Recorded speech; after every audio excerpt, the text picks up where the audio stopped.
അപ്പൊ നമുക്ക് ഇൻവൈറ്റ് ചെയ്യാല്ലേ ആ ഒരു പേഴ്സണെ. ഓക്കെ അല്ലേ എല്ലാരും? Okay. Let me welcome our senior wellness coach, Mr. Mehboob, onto the screen. Hi, good evening. Okay, thanks to Anupama. എല്ലാവരും നല്ലൊരു ക്ലാപ്പ് കൊടുക്കുക അനുപമ. Okay, super. ഞാൻ എന്നെ ഒന്നുകൂടി പരിചയപ്പെടുത്താം. എൻ്റെ പേര് മെഹബൂബ്. ഞാൻ കണക്ട് ആയിരിക്കുന്നത് മലപ്പുറം അരീക്കോട് നിന്നാണ്. ചിലപ്പോൾ ഇതിൽ പല ആളുകളും ന്യൂലി കണക്ട് ആയിട്ടുണ്ടാവും. നിങ്ങളെ ഫ്രണ്ട്സോ അല്ലെങ്കിൽ ഫാമിലിയിൽ ആരെങ്കിലും ഒക്കെ ഈ ഒരു പ്രോഗ്രാമിന്റെ ലിങ്ക് നിങ്ങൾക്ക് അയച്ചു തന്നിട്ട് കാണാൻ പറഞ്ഞിട്ട് ഇത് ജോയിൻ ചെയ്തിട്ടുള്ള ആളുണ്ടാവും. അപ്പൊ ഫസ്റ്റ് ആയിട്ട് കണക്ട് ചെയ്തിട്ടുള്ള ആളുകൾക്ക് ജസ്റ്റ് ഒന്ന് മ്യൂട്ട് ഓൺ ആക്കി സംസാരിക്കാനുള്ള ഒരു അവസരമാണ്. ഓക്കെ, ആരാണ് ഫസ്റ്റ് മ്യൂട്ട് ഓൺ ആക്കുന്നത്? 3 ആൾക്ക് അതിന്റെ അവസരമുള്ളൂ. Hello sir. പറയൂ, പേര് പറയൂ. എന്റെ പേര് മിഥുല. ഞാന് തൃപ്പനച്ചി പാലക്കാട്. പാലക്കാട്. ഓക്കെ, മിഥുലിനെ കാണാൻ പറ്റുന്നില്ലല്ലോ, വീഡിയോ ഓഫ് ആയിട്ടാണ്. അത് ഞാനിപ്പോ ഷോപ്പിൽ നിന്ന് ഇറങ്ങിയിട്ടുള്ളൂ. ഞാൻ റോഡിലാണ്. ഞാൻ റേഷൻ കടയിലാണ് വർക്ക് ചെയ്യുന്നത്. അപ്പൊ അവിടെ സ്ഥിരം കസ്റ്റമറാണ് എനിക്ക് ഇതില് ലിങ്ക് ഇട്ട് തന്നിട്ടുള്ളത്. ഓക്കെ, എത്ര ഏജ് ആയിട്ടുണ്ട്? ഏജ് എത്ര ആയിട്ടുണ്ട്? 29. ഓക്കെ മിഥുല, ഈ ഒരു പ്രോഗ്രാം ടോട്ടലി നമുക്കൊരു 45 മിനിറ്റ് റൺ ചെയ്യും.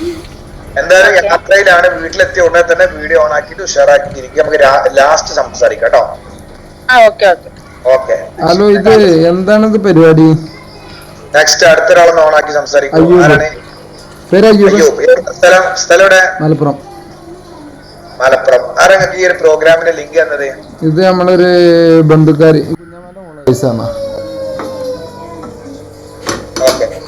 അപ്പൊ ഈ എന്താണ് ഈ ട്രെയിനിങ്ങിന്റെ പർപ്പസ് എന്താണ്? 45 മിനിറ്റ് ഇത് കഴിയുമ്പോൾ മനസ്സിലാവും. എങ്ങനെ, എന്തിന്റെ അടിസ്ഥാനത്തിലാണ്, എന്തിന്റെ ബേസിലാണ് ഈ പ്രോഗ്രാം സംഘടിപ്പിച്ചിട്ടുള്ളത്? ആളുകൾക്ക് നല്ല രീതിയിലുള്ള ഭക്ഷണം കൊടുക്കാൻ, ഭക്ഷണം കഴിക്കേണ്ട കാര്യങ്ങൾ പറഞ്ഞു കൊടുക്കാൻ വേണ്ടിട്ട്. അതിനുള്ള നിങ്ങളെ ലാഭം എന്താണ്? അത് നമുക്ക് ലാസ്റ്റ് പ്രോഗ്രാമിന്റെ എൻഡിൽ സംസാരിക്കാം കേട്ടോ. ഇതിനെ കുറിച്ച് ഒരു ഐഡിയ തന്നാലല്ലോ നമുക്ക് ഇതിൽ ഇത്രയും നേരം ഇത്രയും ടൈം വേസ്റ്റ് ആക്കുമ്പോ ഇത് എന്തിനാണെന്നുള്ളത് അറിയാനുള്ളത്. ഇല്ലാന്നുണ്ടെങ്കിൽ കുഴപ്പമില്ല, നിങ്ങൾക്ക് പിന്നെ വേണ്ടതുപോലെ ചെയ്യാം. കാരണം എന്തായാലും ഇതിൽ ഒരുപാട് ആളുകൾ ഇതെന്താന്ന് അറിയാൻ വേണ്ടി കണക്ട് ചെയ്തിട്ടുള്ള ആളുകളുണ്ട്. അപ്പൊ അവർക്ക് വേണ്ട സമയമാണ്. അപ്പൊ ഓക്കെ, ഇതൊരു മണി ചെയിൻ പോലെ ആളുകളെ ചേർത്തിട്ട് പൈസ ഉണ്ടാക്കുന്ന ഒരു പരിപാടി അതല്ലേ? എങ്ങനെ? മണി ചെയിൻ പോലെ ആളുകളെ ചേർത്തിട്ട് പൈസ പരിപാടി. The host has removed you from this meeting. ചോദ്യങ്ങൾ ചോദിക്കുന്നവരെയും ചിന്തിക്കുന്നവരെയും ഞങ്ങൾ റിമൂവ് ചെയ്യും. മനസ്സിലായോ? അധ്യയൻ വൈരാജവൈ ആട് കേക്ക് മാഞ്ചിയത്തിന്റെ ഓൺലൈൻ വെർഷൻ. പക്ഷെ ഇത് മണി ചെയിൻ അല്ല. സാറിന് വെൽക്കം ചെയ്യാൻ ആളാണ്. സാറ് വരുമ്പോൾ ഒന്ന് കൈയടിക്കണം, സാറ് സംസാരിക്കുമ്പോൾ ഇടക്കൊന്ന് കൈയടിക്കാം. പക്ഷെ ഇത് മണി ചെയിൻ അല്ല. നിങ്ങൾ ആദ്യം നമ്മുടെ അടുത്തുനിന്ന് ഒരു സാധനം വാങ്ങണം, എന്നിട്ട് നിങ്ങളുടെ വീട്ടുകാരെ കൊണ്ട് അതൊന്ന് വാങ്ങിപ്പിക്കണം. അവരെ ആദ്യം ചേർക്കണം, പിന്നെ നിങ്ങളുടെ അടുത്ത ബന്ധുക്കളെ ചേർക്കണം, പിന്നെ അടുത്ത സുഹൃത്തുക്കളെ. അകന്ന ബന്ധുക്കളെ, സുഹൃത്തുക്കളെ, ബസ്സിലിരുന്നപ്പോൾ അടുത്ത സീറ്റിലിരുന്നവർ, തിയേറ്ററിൽ വരി വന്നപ്പോൾ ടിക്കറ്റ് എടുത്ത് തന്ന ആളുകളെ, ഹായ് ബൈ ഫ്രണ്ട്സ്. അങ്ങനെ ജീവിതത്തിൽ നിങ്ങൾ കണ്ടുമുട്ടിയവരും കണ്ടുമുട്ടാത്തവരുമായ എല്ലാവരെയും വെറുപ്പിച്ച് ചേർക്കണം. പക്ഷെ ഇത് മണി ചെയിൻ അല്ല. പിന്നെ നിങ്ങളാണ് സാറ്. ലോൺ എടുത്തിട്ടായാലും വണ്ടി എടുക്കണോ, ഒരു കോട്ട് വാടകയ്ക്കാണെങ്കിലും വാങ്ങിച്ചിട്ടോളണം. നമ്മളെ താഴെ എത്ര ആളുണ്ടോ അത്രയും ആളുകൾ നമ്മളെ സാറേന്ന് വിളിക്കും. അങ്ങനെയാണ് മെഹബൂബ് സാറായത്. പക്ഷെ ഇത് മണി ചെയിൻ അല്ല. സോറി. അല്ലെങ്കിൽ ഹെർബൽ ലൈഫിൽ ആളെ ചേർക്കലില്ല. വരുന്നവരുടെ മുഴുവൻ ഹൈറ്റും വെയിറ്റും നോക്കി അവർക്ക് ആവശ്യമുള്ള മരുന്ന് നൽകുക. രോഗമുണ്ടെങ്കിലും രോഗമില്ലെങ്കിലും എല്ലാ മാസവും 10,000 രൂപയോളം ചെലവാക്കി മരുന്ന് കഴിച്ചോളണം. മരുന്നൊട്ട് നിർത്താനും പാടില്ല. മരുന്നൊന്നും പറയാതെ ഫുഡ് എന്തൊക്കെയോ പൊടികൾ കലക്കി കൊടുക്കുക, ആളുകളുടെ ഹെൽത്ത് നന്നാക്കുക, നമ്മുടെ പ്രൊഡക്റ്റ് പരിചയപ്പെടുത്തുക. ബിസിനസ് ഓപ്പർച്യൂണിറ്റി വേണ്ടെങ്കിൽ എടുക്കണ്ട. ഞങ്ങൾക്ക് സാറുമാരെല്ലാം കോച്ചുമാരാണ്. കമ്പനി നിങ്ങൾക്ക് നേരിട്ട് സാധനം തരും, ഇടനിലക്കാരില്ല. അതുകൊണ്ട് ഇടനിലക്കാർക്ക് കൊടുക്കേണ്ട ലാഭം കമ്പനി നിങ്ങൾക്ക് തരും. പക്ഷെ ഇത് മണി ചെയിൻ അല്ല. മുമ്പൊക്കെ ചെറുപ്പക്കാരായിരുന്നു ഇവരുടെ ഇരകളെങ്കിൽ ഇപ്പൊ ചെറുപ്പക്കാർക്ക് ബുദ്ധി വെച്ച് താത്തമാരെയും പെൺകുട്ടികളെയുമാണ് ഇവരിപ്പോ ടാർഗറ്റ് ചെയ്യുന്നത്. സംഭവം കുറച്ചു ദിവസമായി കുടുംബക്കാരി മോങ്ങത്തെ ഓഫീസുണ്ട്, വരുന്ന ഒരു പരിപാടി ഉണ്ടെന്നൊക്കെ പറയുന്നു. വീട്ടിൽ വന്നൊരു പേപ്പർ എന്തോ നേരിട്ട് ക്ഷണിക്കുകയും ചെയ്തു. ഓഫീസിൽ വരുമ്പോൾ ഈ പേപ്പർ കൊണ്ടുവരണം, കളയരുതെന്ന് പ്രത്യേകം പറഞ്ഞിരുന്നു. ഇങ്ങനെ ഒരു വീഡിയോ ചെയ്യേണ്ടി വരുമെന്ന് അറിഞ്ഞിരുന്നെങ്കിൽ ആ പേപ്പർ എടുത്തു വെക്കേണ്ടതായിരുന്നു. അത് അങ്ങോട്ടുള്ള എൻട്രി പാസ്സായിരുന്നു എന്തോ. നിർഭാഗ്യവശാൽ അതൊന്നും വായിച്ചു നോക്കാൻ പോലും പറ്റിയില്ല. നിരന്തരമുള്ള കാളിങ്ങും വാട്സപ്പ് മെസ്സേജും ബുദ്ധിമുട്ടായി തുടങ്ങിയപ്പോൾ ഞാൻ പറഞ്ഞ പ്രവാസിയാണ്. വളരെ കുറഞ്ഞ സമയം കുടുംബത്തോടൊപ്പം ചിലവഴിക്കാൻ കിട്ടുന്നതാണ്. എന്താണെങ്കിലും വാട്സപ്പ് പറഞ്ഞോളൂ, ഞാൻ ഒരുപോലെ മറുപടി തരാം. എന്നിട്ടും പുള്ളിക്കാർ വിട്ടില്ല. ഒടുക്കം നിർബന്ധം സഹിക്കവയ്യാതെ ഒരു ദിവസം 10 മിനിറ്റ് സമയം അനുവദിക്കാം, അതിനുള്ളിൽ എന്നെ പറഞ്ഞ് മനസ്സിലാക്കി പിരിച്ചു വിട്ടോളണം എന്ന നിബന്ധനയോടുകൂടി ഞാൻ അവരുടെ ഓഫീസിലെത്തി. പുള്ളിക്കാരുടെ ഭർത്താവ്, ഉമ്മ, ഏട്ടത്തി, കുടുംബം മൊത്തം അവരുടെ സജീവ പ്രവർത്തകരായിരുന്നു. 1-2 സാറുമാർ ആളുകളെ കൗൺസിൽ ചെയ്യുന്നുണ്ട്. ആളുകളൊക്കെ വെയിറ്റിംഗ് ആണ്. ഞാൻ പറഞ്ഞു അടുത്തത് എന്നെ ഇരുത്തണം. സാറുമാർക്ക് എന്ത്? മൂത്ത സാറ് പറഞ്ഞേ, എല്ലാവർക്കും തിരക്കുണ്ടാവും, ഞാനങ്ങ് പറയും, അതങ്ങ് കേൾക്കുക, എല്ലാവരും ഇരിക്കുക. ഞങ്ങൾക്ക് തിരക്കല്ലാഞ്ഞിട്ടല്ല, നിങ്ങൾക്ക് വേണ്ടിയിട്ടാണ് ഈ ക്ലാസ് എടുക്കാൻ വന്നിട്ടുള്ളത്. ഏത് ഈ ടെറിട്ടറിയിൽ കാലുകുത്തി കഴിഞ്ഞാൽ പിന്നെ ഞങ്ങളാണ് നിങ്ങളെ നിയന്ത്രിക്കുന്നതെന്ന ധാർഷ്ട്യം. അത് കണ്ടപ്പോ എനിക്ക് മനസ്സിലായി. ഏതോ ഒരു കാക്കാന താത്താരൊക്കെ കൂടി സാറേ എന്ന് വിളിച്ചു ഓച്ചാനിച്ചു നിന്നപ്പോ പുളിമ കയറി സാറ് ശരിക്കും സാറായതാണെന്ന്. ഈ പൊട്ടത്തി താത്തമാരുടെ നിങ്ങളുടെ ബന്ധുക്കളെ എങ്ങനെ വെറുപ്പിച്ചിട്ടായാലും ഇവിടെ കൊണ്ടുവരണമെന്ന് നിർദ്ദേശം കൊടുത്തപ്പോ തിരക്കുണ്ടെന്ന് പറയുന്നവരെയും ചോദ്യം ചോദിക്കുന്നവരെയും നിങ്ങൾ കൊണ്ടുവരരുത് എന്ന സാമാന്യ നിയമം അവർ പഠിപ്പിക്കാൻ വിട്ടതാണ്. എന്തായാലും സാറന്മാരെ ഒഴിവിന് കാത്തിരുന്ന് ക്ലാസ് കേൾക്കാൻ സൗകര്യമില്ല. എന്താ പരിപാടിയിൽ നിന്ന് ലളിതമായി പറയാമോ എന്ന് ചോദിച്ചപ്പോ ഒന്നുമില്ല, ആദ്യം ഇജി ചേരുക, എന്നിട്ട് ഇജി 4 ആളെ ചേർത്ത് തരിക, അത്രേ ഉള്ളൂ എന്ന് ഖദീജാത്ത വളരെ ലളിതമായി തന്നെ പറഞ്ഞു തന്നു. ആദ്യമായി വരുന്നവരോട് അങ്ങനെയൊന്നും പറയാൻ പാടില്ല. ആദ്യം നമ്മൾ അവരുടെ ഹെൽത്ത് നന്നാക്കുന്ന പരിപാടിയാണെന്ന് പറയണം. എന്നിട്ട് ഒരു പ്രൊഡക്റ്റ് പരിചയപ്പെടുത്തി കൊടുക്കണം. ഇതിന്റെ ബിസിനസ് സാധ്യതകൾ പറഞ്ഞു കൊടുക്കണം. അവർ വീണതിന് ശേഷം അവർ മുഖാന്തരം അവരുടെ ബന്ധുക്കളെയും സുഹൃത്തുക്കളെയും വെറുപ്പിച്ച് ഇതിൽ ചേർക്കണം എന്നാണ് ഇതിന്റെ ഒരു തിയറി എന്നുള്ളത് ആ പാവത്തിന് മനസ്സിലായിട്ടില്ല. പരിപാടിയെ കുറിച്ച് ഏകദേശം ഒരു ഐഡിയ എനിക്ക് ആ വാക്കിൽ നിന്നും അവിടെ ഇരിക്കുന്ന സാറുമാരിൽ നിന്നും അവിടെ ഉണ്ടായിരുന്ന ബോർഡിൽ നിന്നും അവിടുത്തെ അന്തരീക്ഷത്തിന്റെ താപനിലയിൽ നിന്നെല്ലാം വ്യക്തമായതോടെ നമ്മൾ സ്കൂട്ടായി. ഇനി നേരിട്ട് നമ്മളെ കിട്ടില്ല എന്ന് അറിഞ്ഞതുകൊണ്ടാവും എന്നും ഈ പ്രോഗ്രാമിന്റെ ഒരു ലിങ്ക് എന്റെ വാട്സപ്പിൽ വരും. ഇന്നത്തെ പരിപാടി 10:30, ഇന്നത്തെ പരിപാടി 7:30, ആ സാറാണ് ഈ സാറാണ്, ചെറിയപ്പൂനല്ലേ ഈ പരിപാടിനെ കുറിച്ച് അറിയണമെന്ന് പറഞ്ഞിരുന്നു, ഒന്ന് അറ്റൻഡ് ചെയ്തിട്ട് ഫീഡ്ബാക്ക് അറിയിക്കൂ. അങ്ങനെ അതും അറ്റൻഡ് ചെയ്യാൻ ഞാൻ നിർബന്ധിതനായി. ആ വീഡിയോയാണ് ഞാൻ ആദ്യം പ്ലേ ചെയ്തത്. അപ്പൊ ഓക്കെ, ഇതൊരു മണി ചെയിൻ പോലെ ആളുകളെ ചേർത്തിട്ട് പൈസ ഉണ്ടാക്കുന്ന ഒരു പരിപാടി അതല്ലേ? ആ ചോദ്യത്തിനൊരു ഉത്തരമില്ല. അതുകൊണ്ടാണ് നമ്മളെ പെട്ടെന്ന് ഒഴിവാക്കി. എന്നാൽ ബാക്കിയുള്ള മണ്ടന്മാരെ പറ്റിക്കാലോ. ക്ലാസിന്റെ ഫീഡ്ബാക്ക് ഏതായാലും ഞാൻ ബന്ധുക്കാരെ അറിയിച്ച്. കോയിനെ വളർത്തിയ അല്ലെങ്കിൽ 4 മൂട് കപ്പ നട്ട അഭിമാനത്തോടു കൂടി ജീവിക്കാം. കോട്ടിട്ട സാറുമാർ ഇന്നലകളിൽ ഞങ്ങൾ സാധാരണക്കാരായിരുന്നു, ഇപ്പൊ കോട്ടിട്ടു, നാളെ നിങ്ങൾക്കും കോട്ടിടാന്നൊക്കെ പറഞ്ഞ് പാവങ്ങൾക്ക് ആശ കൊടുത്ത് ബന്ധങ്ങൾ മുഴുവൻ വഷളാക്കും. പാവപ്പെട്ടവനെ ആന കൊടുത്താലും ആശ കൊടുക്കരുത്. ഇത്തരം ബിസിനസ്സുകളിലേക്ക് നിലവിൽ ചെയ്തുകൊണ്ടിരിക്കുന്ന ജോലിയും കാര്യങ്ങളൊക്കെ ഉപേക്ഷിച്ച് ഫുൾ ടൈം ആയിട്ട് ഇതിനിറങ്ങി തിരിച്ച് കുത്തുപാള എടുത്തവരാണ് നമ്മളിൽ കൂടുതൽ പേരും. ഇത്തരം തട്ടിപ്പിന് താങ്കൾ കാരണക്കാരിയാവരുത്. ഇത് നിങ്ങൾ ഉദ്ദേശിക്കുന്ന പോലത്തെ പരിപാടിയല്ല. ഇതിന് ഒരുപാട് പ്രശ്നങ്ങളുണ്ട്. ഈ കമ്പനിക്ക് വർഷങ്ങളുടെ പാരമ്പര്യവും പല രാജ്യത്തെ ഔട്ട്ലെറ്റുകളും ഒക്കെ ഉണ്ടാവും. അതിനൊക്കെ അവർ പ്രൂഫും തയ്യാറാക്കിയിട്ടുണ്ടാവും. ഫുഡ് കോച്ച് എന്നൊക്കെ പറഞ്ഞ് ശാസ്ത്രീയപരമായ രീതിയിൽ ഒരു പഠനവും ഇല്ലാത്തവരുടെ നിർദ്ദേശം കാരണം മാസാന്തരം ഹെർബൽ ലൈഫിന്റെ പൊടികളൊക്കെ കലക്കി കുടിക്കുന്നവർക്ക് നാളെ എന്തെങ്കിലും ഒരു ഇഷ്യൂ ഉണ്ടാവുമ്പോൾ കമ്പനിയുടെ പേര് മാറും, തട്ടിപ്പിന്റെ രൂപവും ഭാവവും മാറും, പ്രോഡക്റ്റ് മാറും. 2014 പുറത്തിറങ്ങിയ സതുരംഗ വേട്ട എന്ന തമിഴ് മൂവിയിൽ സംവിധായകൻ എച്ച് വിനോദ് വളരെ ഭംഗിയായി ഇത്തരം തട്ടിപ്പുകൾ വരച്ചു കാട്ടുന്നുണ്ട്. സജീവ പ്രവർത്തകരായ താത്തമാർക്ക് 10-15 കിട്ടുമ്പോഴേക്ക് ബന്ധങ്ങൾ മുഴുവൻ നശിച്ചിട്ടുണ്ടാവും. ഇവരുടെ ഫോളോ അപ്പും വീട് കയറി നിരങ്ങളും കാരണം വെറുത്ത സാധനങ്ങൾ വാങ്ങി വലിച്ചെറിഞ്ഞവരും ഉണ്ടാവും. ഈ മേലെയുള്ള സാറുമാർക്ക് നഷ്ടങ്ങളൊന്നും ഉണ്ടാവില്ല. താത്തമാർക്ക് അവരുടെ പ്രതീക്ഷകൾ മാത്രമല്ല, കുടുംബക്കാർക്കിടയിലും പരിചയക്കാർക്കിടയിലും മാനം പോയിട്ടുണ്ടാവും. ഇത്താത്തമാരെ വീട്ടിലൊക്കെ ക്ലാസും മീറ്റിംഗും വെച്ച് കോച്ചുമാര് കയറി ഇറങ്ങി അയൽവാസികളെയും നാട്ടുകാരെയും വെറുപ്പിച്ചിട്ടുണ്ടാവും. പാവങ്ങളുടെ കണ്ണീരിന് താങ്കൾ ഒരു കാരണക്കാരിയാവരുത് എന്നൊരു ഉപദേശവും കൊടുത്ത് അയാളത് അപ്പം തന്നെ മൂത്ത സാറിനോട് പറഞ്ഞിട്ടുണ്ടാവും. പോരെ പൂരം, സാറിന്റെ വിളി വന്നു, വരുമല്ലോ, വരണമല്ലോ.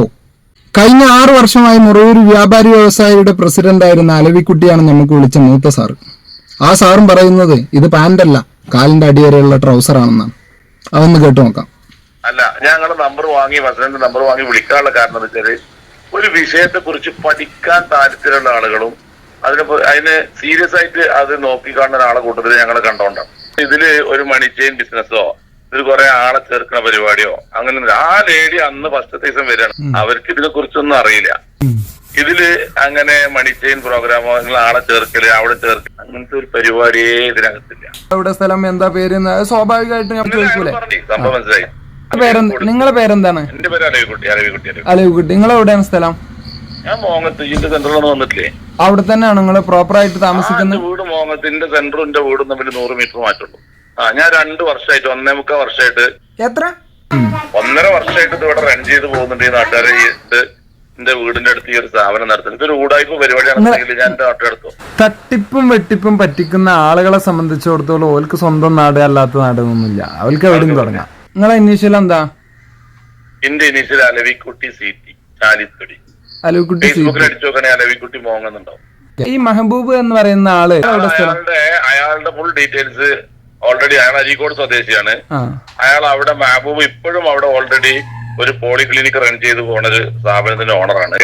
നിങ്ങൾ ഇത്തരം പ്രോഗ്രാമുകൾ സംഘടിപ്പിക്കുമ്പോൾ അത് ക്ലാസ്സിലായാലും ഓൺലൈനിലായാലും മൂല്യന്മാരെ പോലെ ഒന്ന് ഒരു വെള്ളം കൊടുത്തിട്ടോ ഒരു പൊടി കൊടുത്തിട്ടോ എണീറ്റ് ഓടിപ്പിക്കുന്നില്ല എന്നൊക്കെ ഒന്ന് പറഞ്ഞു കൊടുക്കണം. ആരെങ്കിലും ഇത്തരം കാര്യങ്ങളെ കുറിച്ച് ചോദിക്കുമ്പോ അവരെ റിമൂവ് ചെയ്തിട്ട് ഇൻസൾട്ട് ചെയ്യല്ല വേണ്ടത്. ഉദ്ദേശം എന്താ, നിങ്ങളിപ്പോ ഈ പ്രോഗ്രാം കൊണ്ടത് കണ്ടേന്നല്ല, നിങ്ങളെ പോലത്തെ ആളുകൾക്ക് ഇത് അണ്ടർസ്റ്റാൻഡ് ആയി കഴിഞ്ഞാല് അതിലൊരുപാട് ഇമ്പ്രൂവ്മെന്റ്. നമ്മളെ പോലത്തെ ആളുകള് ഇത്തരം കേസുകൾ ഒരുപാട് കണ്ടും കേട്ടും പിന്നെ ഒരു പുതിയ ആളെ മാന്യമായിട്ട് ഡീൽ ചെയ്യാൻ ആദ്യം പഠിക്കണം. നിങ്ങൾ എല്ലാവരും ഒരു അടക്കി ഭരിക്കുന്ന രീതിയില് അവിടെ വരുന്ന താത്തകളും അവിടെ വരുന്ന മന്ദബുദ്ധികളെ അടക്കി ഭരിക്കുന്ന അതേ രീതിയിൽ എല്ലാവരും കൈകാര്യം ചെയ്യുമ്പോൾ അപ്പൊ മറ്റുള്ളവരെ ഡീൽ ചെയ്യേണ്ട രീതി അഹങ്കാരത്തിന്റെ രീതിയിലല്ല. അല്ലാത്തൊരാൾ നിങ്ങളെ അഹങ്കാരത്തിന് അവിടെ ഇരിക്കൂല. നിങ്ങളൊരു ഏകാധിപത്യത്തിൽ സംസാരിക്കുന്നുണ്ട് അവരൊക്കെ അടക്കി ഭരിക്കുന്ന ആ ഒരു